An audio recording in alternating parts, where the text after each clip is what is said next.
আসসালামু আলাইকুম। সেট ও ফাংশনের আজকের ক্লাসে তোমাদের সকলকে স্বাগত জানাচ্ছি। এই লেকচারে তোমাদের বইয়ের 2.1 অনুশীলনীর 5, 6 এবং 7 এখানের ম্যাথগুলো আমি সলিউশন করে দেব। তো চলো কথা না বাড়িয়ে আমরা সরাসরি ম্যাথে চলে যাই। 5 নাম্বার ম্যাথটিতে আমাদের দুটি সেট দেওয়া রয়েছে, কিউ সেট এবং আর সেট। আমাদেরকে বের করতে বলছে পি অফ কিউ এবং পি অফ আর নির্ণয় করো। পি অফ কিউ বলতে কিউ সেটের পাওয়ার সেট বের করতে বলছে, পিতে হচ্ছে power set. P of Q মানে কিউ সেটের পাওয়ার সেট বের করতে হবে, আর পি অফ আর হচ্ছে আর সেটের পাওয়ার সেট বের করতে হবে। তো কোনো একটি সেটের পাওয়ার সেট বা শক্তি সেট আমরা কিভাবে বের করব, সেটা বের করার নিয়ম হচ্ছে, যদি কিউ সেটের শক্তি সেট বের করতে বলে তাহলে আমরা কিউ সেটের উপসেটগুলো গঠন করব। এই উপসেটগুলো দ্বারা যদি আমরা একটা সেট গঠন করি তাহলে সেটা কি হবে, সেটা হবে কিউ সেটের শক্তি সেট। তো চলো আমরা সরাসরি ম্যাথের মাধ্যমে এটা বোঝার চেষ্টা করি। তো দেওয়া আছে Q equal x comma Y. তো আমি পূর্বে বলেছি যে কোনো একটি সেটের উপসেট বের করতে গেলে কোনো একটি সেটের পাওয়ার সেট বের করতে গেলে সেই সেটের উপসেটগুলো প্রথমে বের করতে হবে। এখন কিউ সেটের দুটি সদস্য এক্স এবং ওয়াই, এখান থেকে আমরা উপসেট কীভাবে বের করব? আমরা প্রথমে একটি করে সদস্য নিব। উপসেট হচ্ছে কোনো একটি সেট থেকে নতুন যে সেটগুলো গঠন করা যায়, কোনো একটি সেট থেকে ভিন্ন সদস্য নিয়ে নতুন যে সেট গঠন করা হয় সেগুলোকে উপসেট বলা হয়। তো প্রথমে আমরা একটা করে সদস্য নিলাম এক্স ওয়াই, একবার এক্স নিলাম আরেকবার ওয়াই নিলাম। এখন আমরা দুটি করে সদস্য নিব এক্স কমা ওয়াই।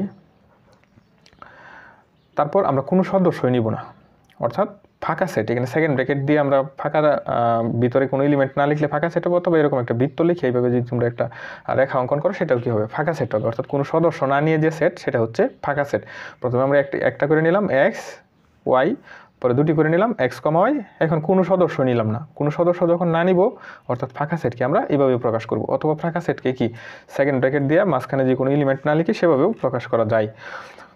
তো আমরা পি অফ কিউ মানে পাওয়ার অফ কিউ সেট কী হবে, সুতরাং পি অফ কিউ আমরা উপসেটগুলো বের করলাম। এখন উপসেটগুলো দ্বারা যদি একটা সেট গঠন করি, এগুলো কিন্তু সেট না, দেখো এগুলো সেট, প্রত্যেকটা আলাদা আলাদা সেট, কিন্তু সবগুলোকে কিন্তু আমরা একসাথে সেট বলতে পারবো না।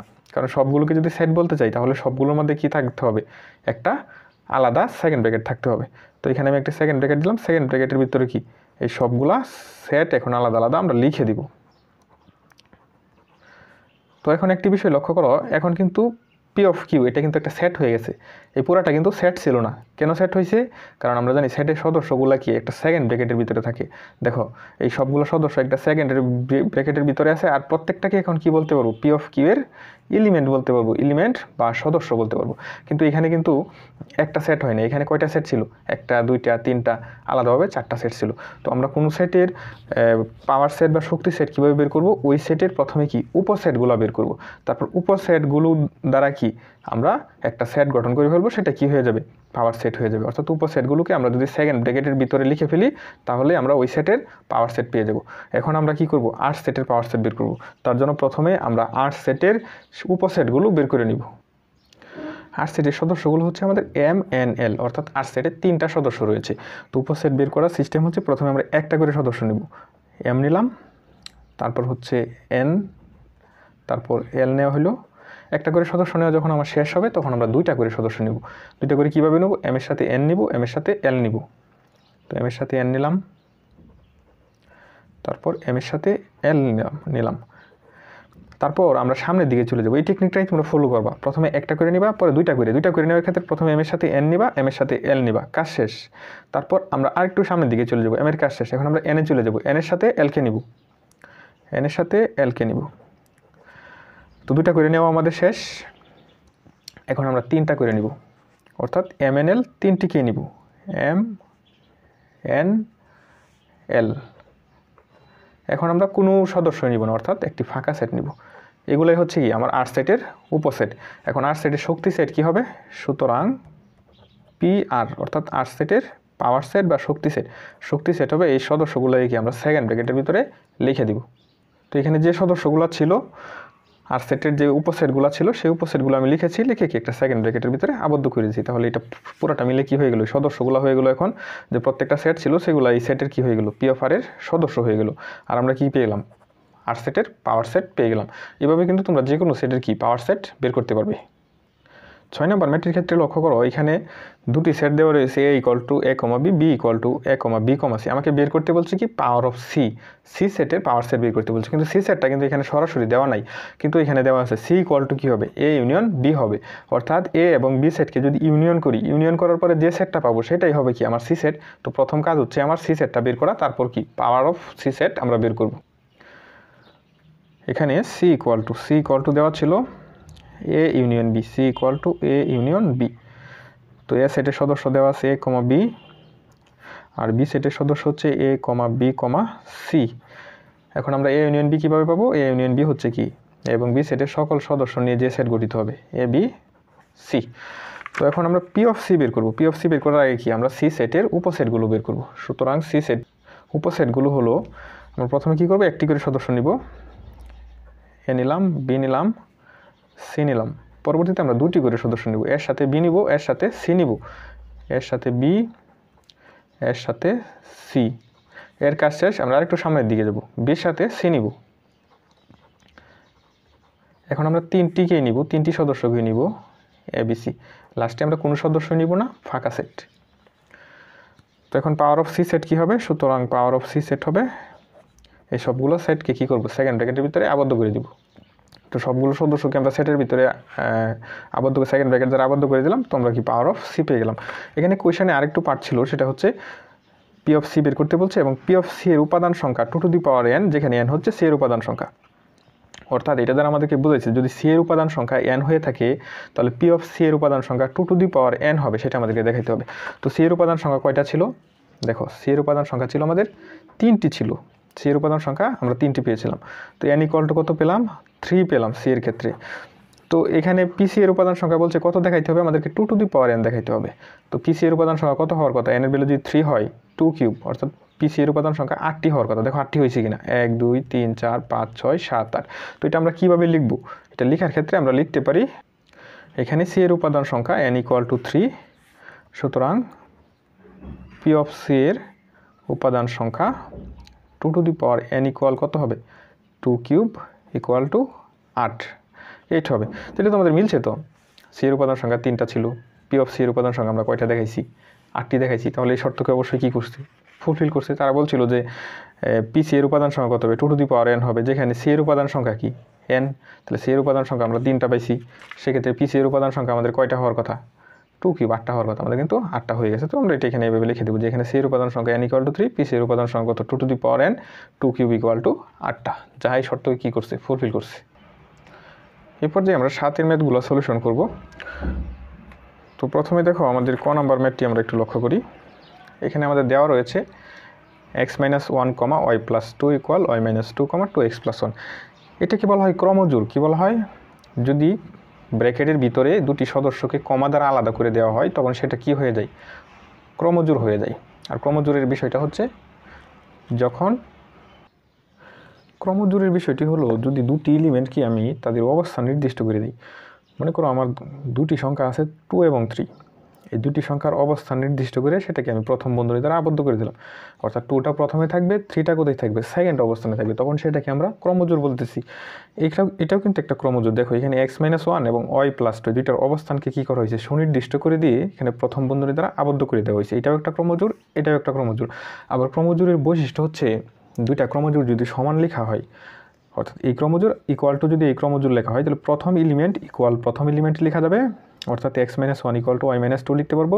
আবার সেকেন্ড অবস্থানে যে আছে সেটা সমান এখানে সেকেন্ড অবস্থানে যে সদস্যটি আছে সেটি লেখা যাবে, অর্থাৎ Y plus 2 equal to 2x plus 1 লিখতে পারবো। আমি এখন সেটি লিখব। এখান থেকে আমি লিখে ফেললাম x minus 1 equal to Y minus 2, কারণ ক্রমজোড়ের দুইটা ক্রমজোড় সমান হলে প্রথম এলিমেন্ট ইকুয়াল প্রথম element, second element equal to second element. এখানে কিন্তু আমাকে বের করতে বলছে কি? আমাকে বের করতে বলছে x এবং y এর মান নির্ণয় করো। তোমরা সবসময় মনে রাখবা তোমার হাতে যদি দুইটা ইকুয়েশন থাকে আর দুইটা ইকুয়েশনে যদি দুইটা অজানা রাশি থাকে সেটা কিন্তু তুমি বের করে ফেলতে পারবা। তো এখানে লক্ষ্য করো, এখানে একটা ইকুয়েশন পেলাম, আবার ওয়াই প্লাস 2 ইকুয়াল যখন 2x প্লাস 1 ধরবো সেখানেও গিয়ে একটি ইকুয়েশন পাবো। আর এই দুইটি ইকুয়েশনে বা দুটি সমীকরণে আমার দুইটা রাশির মান অজানা কি কি? x এবং y, সেটা কিন্তু আমি ক্যালকুলেশন করে কী করতে পারবো? বের করতে পারবো। আবার যদি দুইটা সমীকরণ থাকে 3টা রাশির মান অজানা থাকে সেটা কিন্তু বের করা পসিবল না, সাধারণত পসিবল না সাধারণ নিয়মে। তো সেটা তোমাদের দেওয়া থাকবে না। তো এখন আমরা যে কাজটা করব, আমরা এক্স এবং ওয়াই এগুলোকে চলক বলা হয়, এগুলো এক পাশে রাখবো, আর ধ্রুবক মানে যেগুলো সংখ্যা সেগুলোকে ধ্রুবক বলা হয়, ধ্রুবকগুলো অপর পাশে রাখবো। আমরা জানি সাইড চেঞ্জ করলে চিহ্নের পরিবর্তন হয়, ওয়াই কি বাম পাশে আনলাম, -y হয়ে গেছে, তো -2 এই -1কে ওয়াই পাশে নিয়ে যায়, +1 হয়ে যাবে। তো x - y = -1। এখানে তোমরা এরও চিহ্ন না দিয়ে বাও লিখতে পারো। তো এটার আমি 1 নং সমীকরণ দিয়ে রাখলাম। এখন আমি কি লিখব, দ্বিতীয় এলিমেন্ট ইকুয়াল দ্বিতীয় এলিমেন্ট, আবার আমি লিখতে পারি y + 2 = 2x + 1, y + 2 = 2x + 1। তো এখন আমার কাজ হচ্ছে আমি চলকগুলো এক পাশে রাখবো, কনস্ট্যান্টগুলো আরেক পাশে রাখবো। y 2xটাই পাশে আনি, -2x = 1, সংখ্যাগুলো এক পাশে নিয়ে গেলাম, 1 - 2। এক্সটা সবসময় প্রথমে রাখার চেষ্টা করবা, -2x + y = 1 - 2 - 1। তো এটারে আমি এখানে 2 নং সমীকরণ দিয়ে রাখলাম। এখন আমরা এই দুইটা সমীকরণ সমাধান করে এক্স এবং ওয়াই এর মান বের করব। কিভাবে বের করতে পারি দেখো, আমরা এই দুইটা সমীকরণকে প্রথমে যোগ বিয়োগ করে একটার মান বের করব, হয় এক্স এর মান বের করব অথবা ওয়াই এর মান বের করব। 1 আর 2 যদি যোগ করে দেই, এখানে আছে -y, এখানে আছে কি +y, 0 হয়ে যাবে, আমরা কিন্তু এক্স এর মানটা পেয়ে যাব। এখন 1 + 2 থেকে পাই, এখন 1 + 2 থেকে পাই, অর্থাৎ 1 নং আর 2 নং সমীকরণ কি করতেছি, যোগ করতেছি। প্রথমে আমরা বাম পক্ষ যোগ করব, পরে ডান পক্ষ যোগ করব। বাম পক্ষ হচ্ছে 1 আর 2 যোগ করতেছি, তাহলে 1 এর এগুলো মানগুলো লিখি বাম পাশের x - y, এইখানে বাম পাশের মান কত, -2x + y লিখে ফেললাম, 1 আর 2 আমার যোগ হয়ে গেল। এখন ডান পাশেরগুলো আমি যোগ করব, এখানে কত আছে, -1, এখানে যোগ করলে +2, প্লাসে মাইনাসে -1, যা আছে তাই হবে। তো এখানে লক্ষ্য করো, -y আর +y কত, 0 হয়ে গেল, আর x - 2x, x থেকে -2x বিয়োগ করলে কত, -x পাবো, = -2। ওই পাশে যদি মাইনাস দ্বারা গুণ করি তাহলে কত হবে, x = 2। আর একটা ইকুয়েশনে কিন্তু ওই পাশে আমি একই কাজ করতে পারি, আমি এই পাশে ইচ্ছা করলে 2 দ্বারা ভাগ করতে পারবো, ওই পাশে 2 দ্বারা গুণ করতে পারবো, ওই পাশে 2 দ্বারা ভাগ করতে পারবো। আমার মন চাইছে আমি মাইনাস দ্বারা কি ওই পাশে গুণ করব, গুণ করে দিলাম, কারণ এটা করতে হয়েছে কেন, কারণ x এর মান প্রয়োজন। তো এখন আমরা যে কাজটা করব, x এর মান জেনে গেছি, x এর মান এখন যদি আমি যে কোনো একটা ইকুয়েশনে বসাই দিই, এই দুইটা সমীকরণ থেকে যেহেতু x এর মানটা পাইছি, আমি x এর মানটা এই দুইটা সমীকরণে যে কোনো সমীকরণে আমি বসাইতে পারবো, হয় 1 এ বসাইলেও হবে, 2 এ বসাইলে হবে। তো আমার কাছে মনে হচ্ছে 1 এ বসাইলে একটু সহজ হবে। তো x এর মান 1 নং সমীকরণে বসিয়ে পাই, 1 নং সমীকরণে যদি x এর মান বসাই দিই তাহলে কি থাকবে, শুধু y থাকবে, y এর মানটা আমরা পেয়ে যাব কিন্তু তখন। এখন x এর মান 1 নং সমীকরণে বসিয়ে পাই, x এর মান ছিল 2, 1 নং এ যদি বসাই তাহলে কত হবে, 2 - y = -1। তো এখন আমরা যেটা করব, সংখ্যাটা কনস্ট্যান্ট ওই পাশে নিয়ে যাই, 2 বাম পাশে নিয়ে যাই, -1, সরি ডান পাশে নিয়ে আসি, -y = -3। এখন ওই পাশে মাইনাস দ্বারা গুণ করলে y = কত পেলাম, 3 পেলাম। তো এখানে কিন্তু আমাকে x এবং y এর মান বের করতে বলছিল, সুতরাং নির্ণেয় মান x = 2 এবং y = 3। ওকে, এখন আমরা চলে যাব খ নাম্বার ম্যাটটিতে চলে যাব। এখানে দুটি ক্রমজোড় দেওয়া রয়েছে, আমাদেরকে আরেকটি ক্রমজোড় x, y বের করতে বলছে। এখানে কিন্তু ব্র্যাকেট দেওয়া আছে, তার মানে এটাও একটা ক্রমজোড়। তো এটা বের করতে গেলে প্রথমে আমরা কি এখান থেকে সলিউশন করে x এর মান এবং y এর মান বের করব, তারপর এখানে বসায় দিলে কিন্তু আমরা ক্রমজোড়টা পেয়ে যাব। এখানে যেহেতু দুটি ক্রমজোড় সমান দেওয়া রয়েছে, তাহলে আমরা প্রথম এলিমেন্ট ইকুয়াল প্রথম এলিমেন্ট লিখতে পারবো, আর সেকেন্ড অবস্থানে কি আছে, a² - c², এখানে আছে ay - cx, এই দুইটাকে আমরা সমান ধরতে পারবো। সুতরাং ax - cy = 0, এটা আমরা 1 নং সমীকরণ দিয়ে রাখলাম, এবং a² - c² = ay - cx। এখন আমরা যে কাজটা করব, এক্স ওয়াই যুক্ত যে চলকগুলো সেগুলো এক পাশে রাখবো, বাম পাশে রাখবো, আর কনস্ট্যান্ট এ এবং সি এগুলো কনস্ট্যান্ট, আর এক্স ওয়াইকে চলক ধরা হয়। তো এগুলো বাম পাশে নিয়ে আসি, একসাথে যদি সাইড চেঞ্জ করি তাহলে কি হয় না, চিহ্নের কোনো পরিবর্তন হয় না। অর্থাৎ এই সবগুলোকে বাম পাশে নিয়ে আসবো, এই সবগুলোকে ডান পাশে নিয়ে যাবো, তখন চিহ্নের কোনো পরিবর্তন হবে না, যা আছে তাই হবে। তো আমরা আগে বলেছি যে এক্সটাকে আমরা প্রথমে রাখবো, -cx + ay = a² - c²। এখানে আমরা দুইটা সমীকরণ পেয়ে গেলাম। এখন আমাদের কাজ হচ্ছে এই দুটি সমীকরণ আমরা কিভাবে সমাধান করলে এক্স এবং ওয়াই এর মানটা পাবো সেটা আমাদেরকে বুঝতে হবে। তো এখানে লক্ষ্য করো, আমি প্রথম কাজ হচ্ছে আমি একটাকে বেনিশ করব, হয় এক্স অথবা ওয়াইকে কী করবো, রিমুভ করে ফেলবো 1 আর 2 যোগ বিয়োগের মাধ্যমে। এখন কীভাবে রিমুভ করব, রিমুভ করতে হলে তো এটা সমান হইতে হবে। দেখো এখানে আছে এক্স, এখানে আছে -cx, যদি এখানে এক্স এখানে -x থাকতো, 1 আর 2 যোগ করলে কিন্তু এক্স বেনিশ হয়ে যেত, ওয়াই এর মান পাওয়া যেতাম। কিন্তু এখানে ভিন্ন ভিন্ন আছে, এখানে আছে এক্স, এখানে আছে -x, যোগ করলে কিন্তু এক্স বেনিশ হবে না বা এক্স 0 হবে না। তো এখন আমি যে কাজটা করব, এই এক্সের সহগ কত, -c, এই এক্সের সহগ দ্বারা 1 নংকে গুণ করব, তাহলে এখানে কত হবে, খেয়াল রাখো, এখানে হবে -c এসি এক্স হবে। তোমাদের জাস্ট বোঝানোর জন্য এটা আমি করতেছি। এক্সের সহগ দ্বারা এক নংকে গুণ করলাম, একটা জায়গায় আমি লিখতেছি, বাকিগুলো লিখতেছি না। তো এখানে কত হবে, মাইনাস এসি এক্স হবে।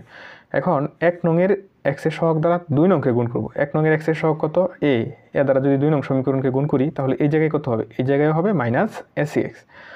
তো আমি কি করতে পারি, এখন এক নংকে 2 দ্বারা গুণ করে, না এক নংকে মাইনাস সি দ্বারা গুণ করে এবং 2 নংকে এক্সের সহগ এ দ্বারা গুণ করে, দুইটা আমি এটা পাইছি, এক জায়গায় পাইছি এটা, আরেক জায়গায় পাইছি এটা। এখন এটা থেকে এটা বিয়োগ করে দিলেই তো এটা কি হয়ে যাবে, প্লাস হয়ে যাবে। প্লাস হলে এটা কি হয়ে গেল, 0 হয়ে গেল। তো এটাই হচ্ছে আমাদের মেইন নিয়ম। যে কোনো দুইটা সমীকরণ যদি দুইটা রাশি অজানা থাকে, সেটা সমাধান তুমি এইভাবেই করবে, যে একটার এক্সের সহগ দ্বারা আরেকটা গুণ করবে, আর এটার এক্সের সহগ দ্বারা এটাই গুণ করবে। তারপর হচ্ছে চিহ্নের উপর ভিত্তি করে তুমি সিদ্ধান্ত নেবে, আমি 1 থেকে 2 বিয়োগ করবো নাকি যোগ করব। এখানে কিন্তু বিয়োগ করতে হবে, কারণ চিহ্ন দুইটাই কী ছিল, আমার মাইনাস আসছিল। 1 নং থেকে আসছিল এটা, 2 নং থেকে আসছিল এটা। তাহলে 1 নং থেকে যদি 2 নং বিয়োগ করি, এটা প্লাস হয়ে যাবে। পরবর্তী লাইনে ক্যালকুলেশন করলে এটা কী হয়ে যাবে, 0 হয়ে যাবে। তুমি যদি এখনও বুঝতে না পারো, সমস্যা নাই, আমি ম্যাথটা করি, আশা করি তোমরা বুঝে যাবে।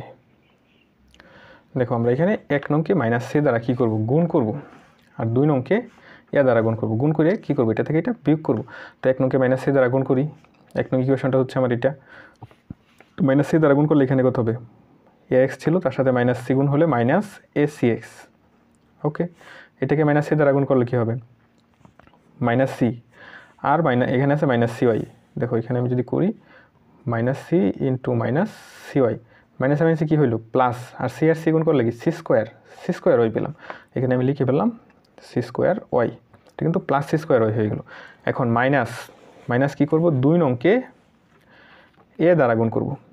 2 নংকে মানে 1 থেকে 2 বিয়োগ করতেছি, তার আগে কী করব, 2 নংকে এ দ্বারা গুণ করে পরে বিয়োগ করব।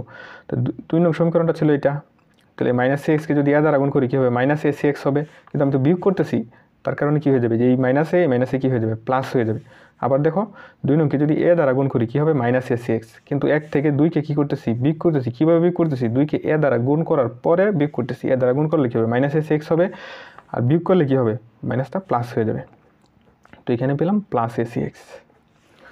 এখন আবার এটাকে এ দ্বারা গুণ করব, কী হবে, এ স্কোয়ার ওয়াই হবে। এ স্কোয়ার ওয়াই কী করতেছি, প্রথমে এ দ্বারা গুণ করে পরে বিয়োগ করতেছি, তাহলে প্লাস এ স্কোয়ার ওয়াই কী হয়ে যাবে, প্লাস এ স্কোয়ার ওয়াই গুণ করার পরে হবে এ স্কোয়ার ওয়াই, প্লাস এ স্কোয়ার ওয়াই মাইনাস এ স্কোয়ার ওয়াই হবে, কারণ বিয়োগ করতেছি, ইকুয়াল টু। এখন 1 নংকে মাইনাস সি দ্বারা গুণ করছিলাম, 1 নংকে ডান পাশকে গুণ করতে হবে, বাম পাশে কাজ শেষ করলাম। এখন ডান পাশে গুণ, ডান পাশে 0 আছে, 0কে গুণ করলে তো 0ই হবে। তো এখানে আমি 0 লিখে ফেললাম, ইকুয়াল টু 0। আর 2 নংকে কী করছি, 2 নংকে এ দ্বারা গুণ করে বিয়োগ করছি, তাহলে এখানে এ দ্বারা গুণ করলে কী হবে, এ কিউব হবে। আর সেটা কী হয়ে যাবে, যেহেতু বিয়োগ করতেছি 2 নং, মাইনাস এ কিউব হবে। এখানে কী হবে, প্লাস এ সি স্কোয়ার হবে। তো এখন লক্ষ্য করো, এখন এখানে কিন্তু মাইনাস এ সি এক্স আর প্লাস এ সি এক্স কী গেছে, কাটা গেছে। তাহলে থাকলো কি, সি স্কোয়ার ওয়াই মাইনাস এ স্কোয়ার। কাটা গেছে বলতে এটা পজিটিভ এটা নেগেটিভ, যোগ করলে কত হবে, 0 হবে। যেরকম 2 -2 + 2 যোগ করলে কী হয়, 0 হয়। -1 + 1 যোগ করলে কী হয়, 0 হয়। সেম জাতীয় যদি কোনো সংখ্যা থাকে, সেম জাতীয় দুইটা বিপরীত সংখ্যার যোগফল কত, 0। এখানে এসি এক্স আর এসি এক্স সেম, কিন্তু চিহ্ন কি বিপরীত, যার কারণে 0 হবে। তো C square Y minus A square Y equal to minus A cube plus S square. আচ্ছা, এখন আমি এখান থেকে কী করতে পারি, এখান থেকে ওয়াই কিন্তু আমি কমন নিতে পারি, এই দুইটা থেকে কমন নিতে পারি। কমন বলতে এটাতেও আছে, এটাতেও ওয়াই আছে, আমি একটা ওয়াই কমন নিলাম। কমন নিয়ে মানে ভাগ করা, সি স্কোয়ার ওয়াইকে যদি ওয়াই দ্বারা ভাগ করি কত হবে, সি স্কোয়ার। এ স্কোয়ার ওয়াইকে ওয়াই দ্বারা ভাগ করলে কত হবে, এ square minus A cube plus S square. এখন একটি বিষয় লক্ষ্য করো, সেটা হচ্ছে এখানে কিন্তু ওয়াইয়ের সাথে এটা কী আকারে আছে, সি স্কোয়ার মাইনাস এ স্কোয়ারটা গুণ আকারে আছে। আর নিয়ম হচ্ছে বীজগণিতের, যে কোনো এলিমেন্ট যদি গুণ আকারে থাকে, সেটা অপর পাশে নিয়ে গেলে সেটা কী হয়ে যাবে, ভাগ হয়ে যাবে। অর্থাৎ সি স্কোয়ার মাইনাস এ স্কোয়ারটা গিয়ে কি এটা নিচে গিয়ে বসবে, minus A cube plus S square, নিচে হচ্ছে সি স্কোয়ার মাইনাস এ স্কোয়ার। এখন দেখো, এখন আমি একটা কাজ করতে পারি, সেটা হচ্ছে এখান থেকে যদি আমি এ কমন নিই, দেখো এখানে এ কিউব আছে, এখানে কত আছে, এ আছে, দুই জায়গায় আছে, সর্বনিম্ন কত আছে, এ আছে, এটা কমন নিলাম। কমন নিলে এখানে কত হবে, মাইনাস এ স্কোয়ার হবে প্লাস সি স্কোয়ার হবে। তো এখানে সি স্কোয়ার মাইনাস এ স্কোয়ার, কমন নিয়ে মানে ভাগ করা, এ কমন নিছি, মাইনাস এ কিউব কে দ্বারা ভাগ করছি, মাইনাস এ স্কোয়ার, এস স্কোয়ার কে দ্বারা ভাগ করছি, সি স্কোয়ার। এখন একটু উল্টায় লিখি, সি স্কোয়ার মাইনাস স্কোয়ারটা একটু ঘুরায় লিখলাম। কেন লিখলাম, কারণ হচ্ছে নিচেও সি স্কোয়ার মাইনাস স্কোয়ারের সাথে কাটাকাটি করতে পারি, এটা কাটাকাটি করলে কত থাকে, এ থাকে, ওয়ের মান কত পেয়ে গেলাম, ওয়ের মান এ পেয়ে গেলাম। সুতরাং ওয়াই ইকুয়াল টু এ। ওয়ের মানটা কিন্তু আমি এই দুইটা সমীকরণ সমাধান করে পাইছি। নিয়ম হচ্ছে যে দুইটা সমীকরণ সমাধান করে তুমি এক্স এবং ওয়ের মান পাইবা, সেই দুইটা সমীকরণে কি ওয়ের মান তুমি বসাইতে পারো। যদি এক্সের মান পাইতাম, এক্সের মান আমি এইটার অথবা এটার যে কোনো একটাতে আমি বসাইতে পারতাম। তো আমি এখন ওয়ের মান যে কোনো একটাতে বসাই দেবো। বসাই দিলে কি ওয়াইটা আর ওয়াই থাকবে না, আমি ওয়ের একটা কনস্ট্যান্ট মান পাইছি, সেটা হচ্ছে এ। তখন আমি কিন্তু এক্সের মানটা কি পাই যাবো। আমি ওয়ের মান 1 নং সমীকরণে বসাবো। 1 নং সমীকরণে বসালে কি হবে, ওয়ের মান এ পাইছিলাম, x minus S equal to 0। তো এখন আমার এক্সের মান প্রয়োজন, তো এক্সটা বাম পাশে রাখবো আর বাকিগুলো ডান পাশে নিয়ে যাবো এসি। এখন লক্ষ্য করো এক্সের সাথে একটা কী আকারে আছে, গুণ আকারে আছে, ওই পাশে নিলে কী হয়ে যাবে, ভাগ হয়ে যাবে, এসি বাই এ। তাহলে এ কাটা সমান হচ্ছে সি। তাহলে আমাকে এক্স বলছিল যে এক্স কমা ওয়াই বের করো। তো এক্স কমা ওয়াই আমি বের করে ফেললাম। এক্সের মান কত পাইলাম, সি পাইলাম, সি বসায় দিই, ওয়াইয়ের মান কত পেলাম, এ পাইলাম। এটাই হচ্ছে কি x comma Y equal to c comma a, এটাই অ্যান্সার। এখন আমরা গ নাম্বার ম্যাথটি সলিউশন করব। এটাতে দেওয়া আছে 6x minus Y comma 13 equal to 1 comma 3x plus Y, যেহেতু একটি ক্রমজোড়, প্রথম সদস্য ইকুয়াল প্রথম সদস্য, সেকেন্ড সদস্য ইকুয়াল সেকেন্ড সদস্য। সুতরাং আমরা লিখতে পারি 6x minus Y equal to 1, এটা 1 নং সমীকরণ। আর আবার 13 ইকুয়াল আমরা লিখতে পারি second element equal second element, 13 equal 3x plus 2y। তো আমরা একসাথে সাইড চেঞ্জ করলাম, ডান পাশেগুলো বাম পাশে নিয়ে আসলাম, বাম পাশেগুলো ডান পাশে নিয়ে গেলাম, 13। তো এটা হচ্ছে আমার 2 নং ইকুয়েশন। এখন এই দুইটা সমীকরণ আমি কীভাবে সমাধান করব। ইকুয়েশনগুলো সাজানোর ক্ষেত্রে হচ্ছে তোমরা বাম পাশে কি এক্স ওয়াই যুক্ত পদগুলো রাখবা আর বাকিগুলো ডান পাশে। দেখো আমি বাম পাশে কিন্তু এটারও এক্স ওয়াই যুক্ত পদ রাখছি, এখানেও এক্স ওয়াই যুক্ত পদ রাখছি, আর বাকিগুলো ডান পাশে রাখছি, আর এক্সটা প্রথমে রাখার চেষ্টা করবে। তো এখানে লক্ষ্য করো, এখানেও আমি আগের মতোই এটা সলিউশনটা করব। তো আমি চাচ্ছি এক্সটাকে প্রথমে বেনিশ করে ফেলতে। তো এখানে আমার হচ্ছে এই এক্সের সহগ দ্বারা এটা গুণ করব, কত হবে, যে এক্সের সহগ দ্বারা 3কে যদি 1 নঙ্গে গুণ করি কত হবে, 18x হবে। আর 1 নঙের এক্সের সহগ কত, 6, এটাকে দ্বারা যদি 2 নঙ্গে গুণ করি তাহলে কত হবে, প্লাস 18x, এটাও প্লাস 18x, এটাও কি প্লাস 18x। তারপর আমি যে কাজটা করতে পারি সেটা হচ্ছে, যেহেতু দুইটাই পজিটিভ, 1 নং থেকে 2 নং কী করে দিতে পারি, বিয়োগ করে দিতে পারি। তো সুতরাং আমরা লিখতে পারি 3 × 1, এখন 3 × 1 অর্থাৎ 3 দ্বারা 1 নং সমীকরণকে গুণ করব, মাইনাস 6 × 2, 6 দ্বারা 2 নং সমীকরণকে গুণ করে কী করব, বিয়োগ করব। তো 3 দ্বারা প্রথমে 1 নং সমীকরণকে আমি গুণ করি, কত হবে 18x মাইনাস 3y। এখন 6 দ্বারা গুণ করব, কত হবে 18x, কিন্তু বিয়োগ করতেছি কী হয়ে যাবে, মাইনাস 18x। আর এটাকে 12y, কিন্তু বিয়োগ করতেছি কত হবে, মাইনাস 12y। এখন ডান পাশে কাজ, ডান পাশে সেম কাজ করব। 1 নংকে 3 দ্বারা গুণ করব, কত হবে 3 হবে। 2 নংকে 13 দ্বারা গুণ করব, কত হবে 318, 8 হাতে আছে 1, 6কে 6 আর 1 7, 78। যেহেতু বিয়োগ করতেছি এটাকে গুণ করি, তাহলে এখানে কত হবে, মাইনাস হয়ে যাবে। তো পরবর্তীতে আমরা এখানে লক্ষ্য করো, এটা কত হয়ে গেল, 0 হয়ে গেল। আর মাইনাস 12y আর মাইনাস 3y কত হবে, মাইনাস 15y। আর এখানে হবে মাইনাস 75। তো মাইনাস 15কে যদি ডান পাশে নিয়ে যায়, যেহেতু গুণ আকারে আছে কী হবে, ভাগ হয়ে যাবে, মাইনাস 75 বাই মাইনাস 15। তো এটা কাটাকাটি করলে মাইনাস মাইনাস কাটা, 75কে 15 দ্বারা ভাগ করলে হবে 5 হবে। তো ওয়ের মান কিন্তু আমি পেয়ে গেলাম। এখন ওয়ের মানকে আমি যে কোনো একটা ইকুয়েশনে বসাই দিব, হয় 1 অথবা 2। ওয়ের মান যদি বসাই দিই, ওয়াই তো আর ওয়াই থাকবে না, সেটা সংখ্যা হয়ে যাবে। তখন কিন্তু একটা ইকুয়েশনে একটা রাশির মান অজানা থাকবে, শুধু এক্স। আর একটা ইকুয়েশনে একটা রাশির মান অজানা থাকলে সেটা বের করা যায়। আমার 1 নং ইকুয়েশনটা হচ্ছে 6x minus Y equal to 1। তো 6x মাইনাস ওয়াই, ওয়ের জায়গায় কত 5 ইকুয়াল টু 1। তো মাইনাস 5কে যদি ওই পাশে নিই কী হবে, প্লাস 5 হয়ে যাবে। 6x equal to 5 plus 1, 6x equal to 6। এখন এই 6 ওই পাশে নিলে গুণ আকারে আছে, কী হবে, ভাগ হয়ে যাবে, আর নিচে গিয়ে বসবে 6/6 ইকুয়াল টু 1। আমি কিন্তু এক্স কমা ওয়াই বের করতে বলছি। সুতরাং X comma Y equal to, এক্সের মান কত পাইছি, এক্সের মান পাইছি 1 আর ওয়াইয়ের মান পাইছি 5। এটাই অ্যান্সার। তো এখানে সবগুলো ম্যাথই সলিউশন করা হয়ে গেল। তো চ্যানেলটি যদি তোমাদের সাবস্ক্রাইব করা না থাকে, অবশ্যই চ্যানেলটি সাবস্ক্রাইব করে রাখবে। ভিডিওতে অবশ্যই একটি লাইক দিতে পারো, আর অবশ্যই একটি কমেন্ট করে জানিয়ে দিতে পারো ক্লাসটি তোমার কাছে কেমন লাগলো। তো সবাই ভালো থাকবে, সুস্থ থাকবে, সেই কামনা রেখে এখানেই শেষ করছি। আল্লাহ হাফেজ।